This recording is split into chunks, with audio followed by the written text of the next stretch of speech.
So hi everybody, it's Terry. I'm doing driving cam.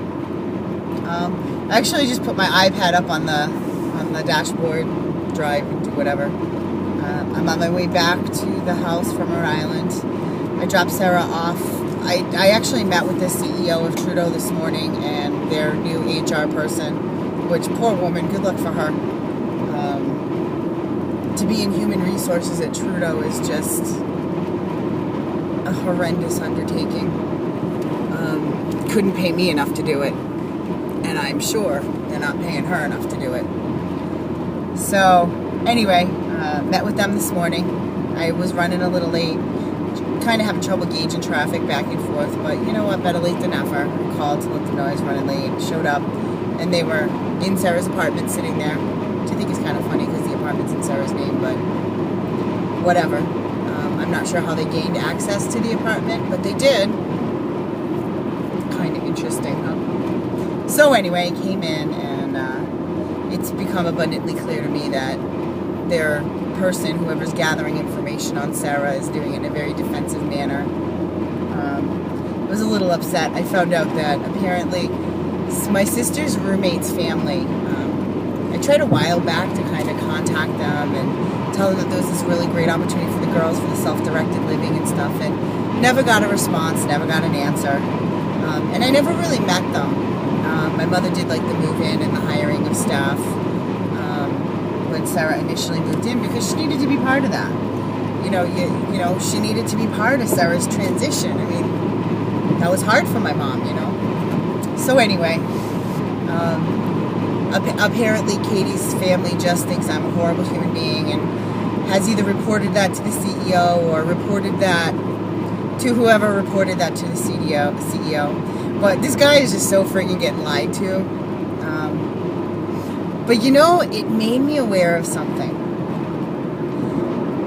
If you don't want to know the truth and what you're being told is more convenient, how many areas in your life, or at least in my life, that I found out people were lying to me, and it went on for a long time.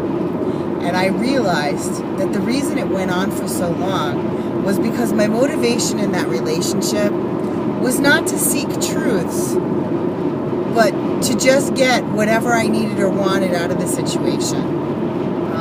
So it's funny, you know, you can sit around and say, oh, I didn't know, or oh, I was lied to, or oh, whatever. But I think that we all have a little accountability for not knowing. When somebody gets away with lying to you about something, and you haven't paid attention to your gut, you're kind of complicit to that. You're kind of part of that. Because you know what? You don't know what you don't want to know. Here's an example.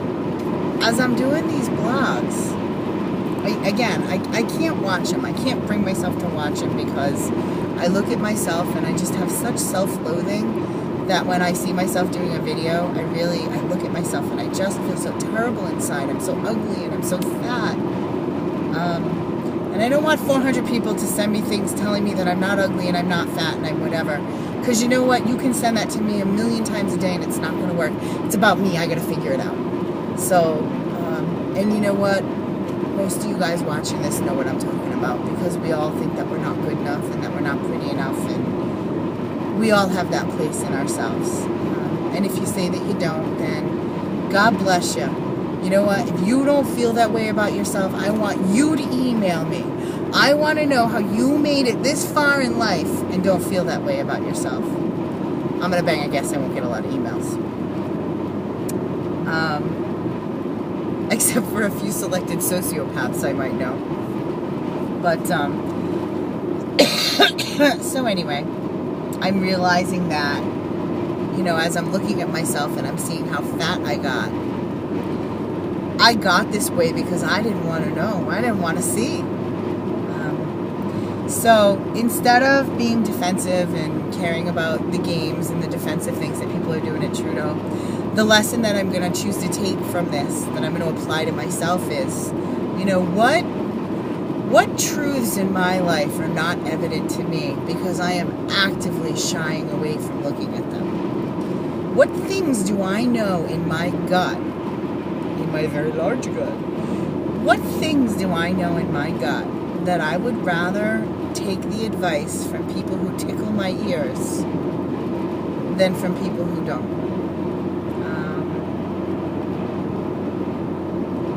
Causes a lot of damage to yourself and the people around you when you just let people tickle your ears.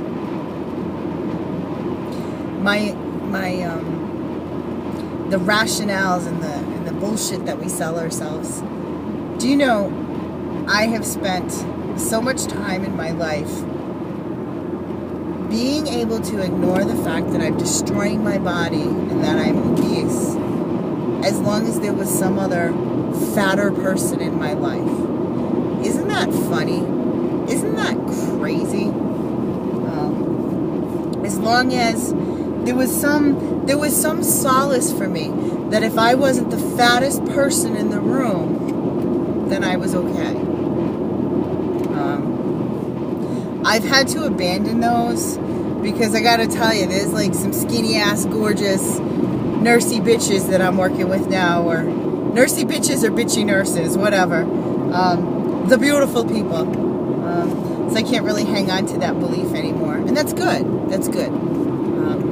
Not that they're any better than me, but I need to stop playing games within my head to make things that are not okay seem okay or palpable. And I guess everything that I've gone through this week with this agency and my sister, I can only take the lessons I've learned and bring them back and apply them to myself. I'm not going to change an agency. My sister, I'm not going to change her disability. I'm not going to change her level of vulnerability. She's always going to be vulnerable. Always, always, always. But, you know, here's the big joke. We're all always going to be vulnerable. I don't care how hard you are. I don't care how much you try not to be sensitive. You're just messing with yourself if you think that you're running through this world not vulnerable. We're all vulnerable to each other's bullshit, each other's meanness. And as I lose this weight, this is going to be the theme. You're going to hear the word vulnerable a lot. Taking this weight off means I'm going to be vulnerable. So, sorry for the long going on. And again, I know that you guys watched a blog that was just absolutely hellacious with me freaking out and swearing. I apologize, and I need to tell you it took everything I had to actually post it, but I need for this to be an honest thing. Beautiful inside and out, and you know what? I'm ugly inside and out too. And I'm gonna bang a guess that doesn't make me any different than anybody else who's walking this earth. So have a good day. I'm gonna go take my dogs for a hike. I'm gonna go get some exercise. I'm gonna study, and then I'm gonna race down to Rhode Island and get my sister, and race back and welcome my husband home. Yeehaw! Life is good, and I'm happy to be in it. Bye.